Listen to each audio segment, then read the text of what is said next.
ஒரே தெருவில் 2 கப்பிள்ஸ் இருந்தார்கள். ஒரு கப்பிள் அமைதியானவர்கள், மற்றொரு கப்பிள் தினமும் சண்டை. சின்ன விஷயத்துக்கும் வாக்குவாதம் செய்தார்கள்.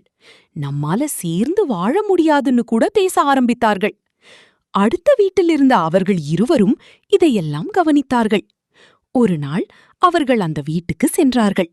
அவர் மெதுவாக சொன்னார், உங்களுக்குள் பிரச்சனை இருக்கலாம், ஆனா ஒருவரை பற்றி நல்ல விஷயங்களையும் நினைவில் வையுங்கள். அவரை பற்றி ஒரு நல்ல விஷயம் சொல்லுங்க. மனைவி மெதுவாக சொன்னாள், எனக்கு உடம்பு சரியில்லாத போது அவர் முழு இரவும் தூங்காமல் இருந்தார்.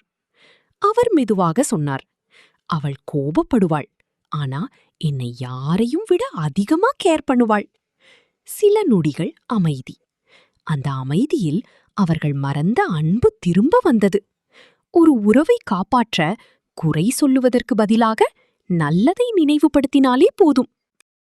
Subscribe to Chutti Kutti TV. Yes, please subscribe and ring the bell. Thanks for watching. See you next time.